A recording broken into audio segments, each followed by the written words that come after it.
A Bíblia narra a história de um homem chamado Jó, um homem que tinha muitas condições financeiras, né? Um homem que tinha tudo, né? Desde empregados ao seu dispor ali, a uma vida regada de grandes propriedades, né? Tendo bastante filho, tendo bastante propriedade, era um homem que tinha, vamos dizer assim, um padrão da sociedade bastante elevado para o tempo dele. E o algo diferenciado que esse homem tinha, esse homem possuía, era a sua confiança, a sua fé em Deus, que era algo extraordinário, era algo que chamava a atenção de todo mundo. Por quê? Porque Jó era uma pessoa diferente, aonde ele passava alguma coisa diferente acontecia. Era um homem que tinha sempre um sorriso no rosto, era um homem que estava sempre de bem com a vida, era um homem que estava sempre em constante oração, era um homem que tinha comunhão com Deus, porque ele tinha tanta comunhão com Deus. A Bíblia vai dizer que ele apresentava o sacrifício em oração para ele e para os seus filhos.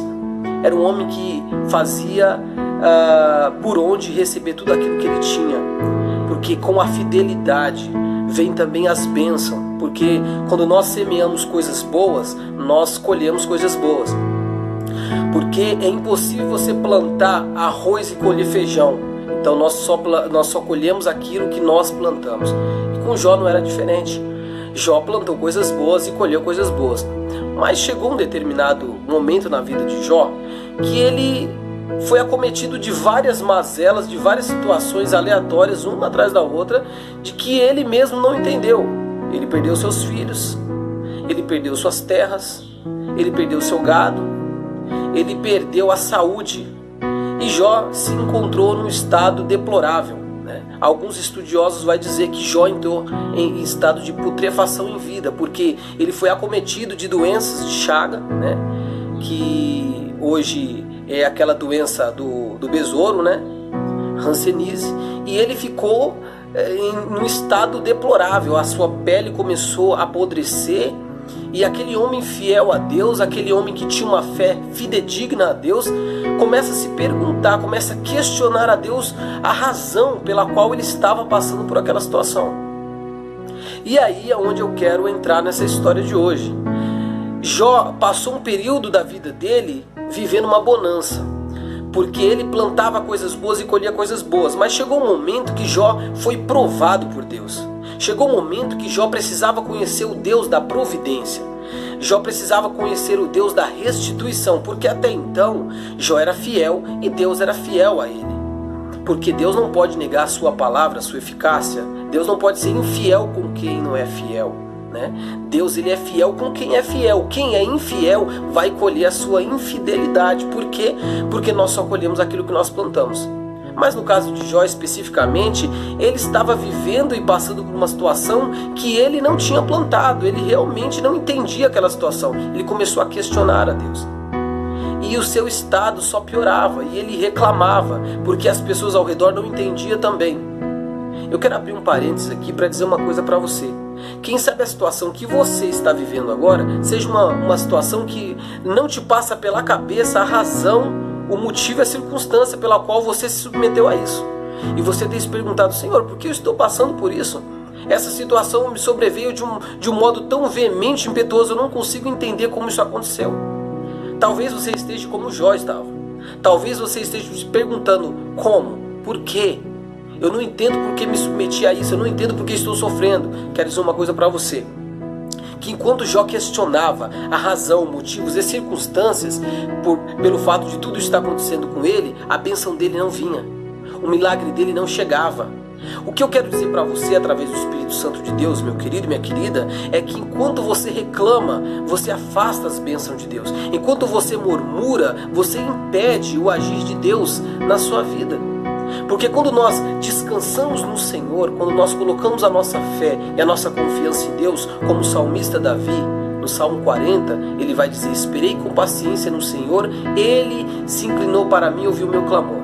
Quando nós entendemos que o nosso tempo não é o nosso tempo verdadeiro, Cronos, e sim o tempo de Deus, quando nós entendemos isso, nós começamos a trabalhar na medida de que Deus proveu para nós. Nós deixamos de buscar os nossos próprios interesses e colocamos na mão de Deus. Senhor, aqui está a minha fé, aqui está a minha confiança, eu coloco em tuas mãos, Senhor. Eu creio que o tempo é o tempo de Eclesiastes 3. Há tempo para todas as coisas. Então Jó, ele ficou ali de uma forma sem saber o que estava acontecendo, mas começou a murmurar. E isso por quê? Porque vinham os ataques. Os amigos dele falavam: olha, você está em pecado, olha, você deve ter cometido algo muito insano, olha, você deve ter cometido um pecado de morte, você deve ser homicida, você deve ter feito alguma coisa escabrosa para você estar passando por tudo que você está passando. Realmente, quando nós estamos passando um momento difícil na nossa vida, o que não nos falta é acusadores.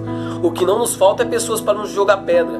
O que não nos falta é pessoas para tentar nos atacar de maneira que venha nos empurrar ainda mais no abismo. Mas no capítulo 42 do livro de Jó, chama a atenção para uma coisa. Jó, ele começa a entender os propósitos de Deus. Ele diz assim: eu bem sei que o meu Redentor vive, por certo se levantará ao meu favor. Jó, ele diz assim: olha, com os meus ouvidos eu ouvi e acreditei, mas agora os meus olhos te veem, e eu me arrependo no pó e na cinza. Aí a gente começa a entender que Jó se arrepende da reclamação, Jó se arrepende da murmuração, e Jó começa a entrar num projeto de descansar em Deus, descansar no Senhor, esperar no Senhor. É uma coisa que é muito difícil nos nossos dias. É uma coisa que é muito difícil a gente conseguir esperar e ter paciência. Não procurar entender a Deus, mas sim dar graças a tudo aquilo que nos acontece no cotidiano. É importante nós colocarmos a nossa confiança, colocar Jesus no centro da nossa vida, para que nossa fé seja cristocêntrica, para que nós possamos descansar e dizer: Senhor, toma em tuas mãos a minha vida, o meu casamento, o meu relacionamento, toma em tuas mãos o meu ministério, toma em tuas mãos minha profissão, Senhor, guarda a minha casa, a minha causa, os meus projetos. Senhor, eu descanso, eu sei que o Senhor fará por mim, mas no tempo do Senhor. Porque, meu irmão, a bênção, ela tem tempo certo para acontecer na nossa vida, porque senão ela se torna maldição. Existem pessoas que estão antecipando aquilo que Deus preparou para elas, estão se perdendo no meio do caminho. E cá para nós, o projeto e o propósito de Deus não é nos fazer perder. O propósito e o projeto de Deus é nos fazer ganhar, vencer, se levantar, se fortalecer. Deus não tem prazer em ver a nossa derrota, mas muitas das vezes Ele tem que nos provar para nos aprovar. Foi o caso de Jó. Jó foi provado, e no versículo, no capítulo 42, ele fala: Senhor, eu te ouvia e entendia e fazia a tua vontade, mas agora é diferente, eu consigo te ver. Meu irmão, minha irmã, quando você e eu estamos na prova, que nós descansamos no Senhor, que nós paramos de murmurar, que nós paramos de reclamar, que nós paramos de falar coisas desagradáveis, que nós paramos de ficar deduzindo coisas, quando nós colocamos tudo na mão de Deus, automaticamente nós começamos a ver Deus naquela situação. Nós começamos a ver Deus no deserto. Nós começamos a ver aquele oásis no meio do deserto. Nós começamos a ver solução. No momento que Jó parou, no capítulo 42, que ele fala: Senhor, eu te ouvia e acreditava, mas agora os meus olhos te veem, por isso eu me arrependo. No pó e na cinza, ele está dizendo: Senhor, eu reclamei o tempo todo, eu sempre tive tudo, o Senhor sempre foi comigo. E por que o Senhor não seria, em outras palavras, e por que o Senhor não seria nesse momento? O Senhor é o Deus da restituição, da transformação. O Senhor abate, o Senhor levanta, o Senhor dá vida, o Senhor tira a vida, o Senhor faz todas as coisas. E no capítulo 42, no versículo 10, a Bíblia diz que os amigos de Jó vão visitar Jó. Aqueles acusadores, aqueles mesmos que acusaram Jó, que falaram que ele estava em pecado, que ele tinha cometido algo abominável, foram visitar. Sabe o que Deus falou para Jó? Jó, ore pelos seus amigos. A Bíblia não chama aqueles amigos de inimigo. Ore pelos seus amigos. E Jó começou a orar, Jó começou a clamar. Imagine você clamar por aquela pessoa que deseja a sua derrota. Imagina você clamar por aquela pessoa que deseja o seu fim. Imagina você ter que orar por aquela pessoa que, sabe, não está ali feliz com a sua vitória, está ali te acusando o tempo todo, te apontando. Mas Deus falou para Jó: ore por eles. Eu te pergunto, você tem orado por aquelas pessoas que têm te acusado, tem se levantado contra a tua vida, contra o teu casamento, contra o teu trabalho? Você tem orado pelo teu patrão? É importante nós fazermos isso, porque fazendo assim, nós mostramos a diferença. A Bíblia fala que quando nós abençoamos algo, é abençoado. Então, se você abençoar seu patrão, ele vai ser abençoado. Se você abençoar o teu emprego, ele será um emprego abençoado. Por mais percalços e dificuldades que possa ter nessa trajetória ou com essa pessoa, Deus pode mudar o rumo da situação, como foi o caso de Jó. No versículo 10, ele começa a orar pelos seus amigos, ele começa a clamar, pedir a Deus pelos seus amigos, pelos mesmos que te acusaram, e a Bíblia fala que Deus restituiu a saúde dele na hora. Quando ele clamava, aquelas chagas foram embora, ele foi curado, e a Bíblia diz que Deus deu para Jó o dobro de tudo aquilo que ele tinha. Deus quer fazer isso comigo, quer fazer isso contigo, mas para isso acontecer, nós temos que acreditar, nós temos que descansar no Senhor, por mais difícil que seja, né? Falar assim até se torna uma coisa muito fácil, né? Tenha paciência, olha, espere, olha, aguarde. Não é fácil, porém não é impossível. Quando nós confiamos em Deus de todo o nosso coração, de todo o nosso entendimento, nós colocamos as coisas na mão de Deus e a partir daí nós começamos a obter êxito. Por quê? Porque Deus trabalha de modo especial e sobrenatural. Ele vem de formas diferentes, de lugares diferentes e cria situações no meio do deserto só para nos abençoar.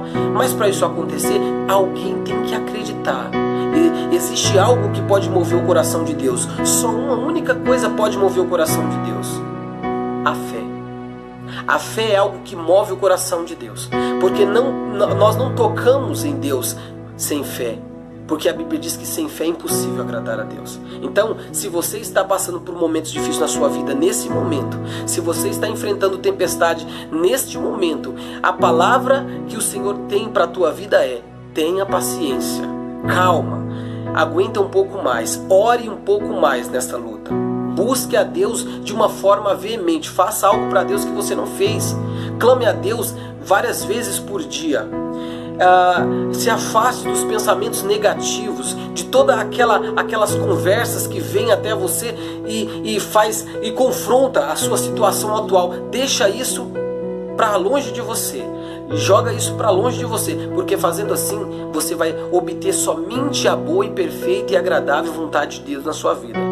E sendo assim, meu irmão, Deus no tempo certo virá e transformará e mudará as coisas de uma forma tremenda, e que as pessoas ao seu redor não vão entender, e até mesmo aquela pessoa que lutou, torceu contra você e disse que não ia dar certo, que você estava assim, que você estava assado, vai dizer: meu Deus, o que aconteceu mesmo com essa pessoa? Por que tudo mudou na vida dela? Não entendo. Ainda ontem parecia que ela estava aí caída, derrotada, cabisbaixo, luta em todas as áreas da vida. Hoje ela está sorridente, está feliz, as coisas mudou, não estava estudando, hoje está fazendo faculdade, o casamento estava destruído, hoje né, já tá, a esposa está grávida, o namoro que estava destruído foi restituído, o trabalho que estava em luta conseguiu prosperar. Isso acontece com quem confia no Senhor. Isso acontece com quem descansa no Senhor. Isso acontece quando nós colocamos a nossa confiança plena em Cristo. Aí então nós começamos a viver o que Ele nos prometeu. Ele diz: buscais primeiro o reino dos céus e a sua justiça, ou seja, o que é certo, e as demais coisas, todas as demais coisas vos serão acrescentadas. Então que nesse dia de hoje você possa refletir isso, que você tenha confiança e espere, assim como Jó esperou, mas que você não cometa o mesmo erro que ele, de ficar reclamando, de ficar perguntando para Deus por quê, mas você venha esperar o Senhor agir, deixar Deus agir de forma correta, no tempo certo, porque o tempo de Deus não é o tempo Cronos, o tempo de Deus é o tempo Kairos, é aquele tempo certo, ele chega na medida certa para mudar a nossa história definitivamente. Que Deus abençoe sua vida, em nome de Jesus, que essa palavra possa fazer a diferença na tua vida. Se você gostou desta palavra, se você acredita que essa palavra possa falar com alguém da tua casa, da tua família, não perca tempo. Compartilhe essa mensagem, abençoe a vida de alguém e deixa Deus agir na sua vida e na tua família. Fique com Deus, em nome de Jesus.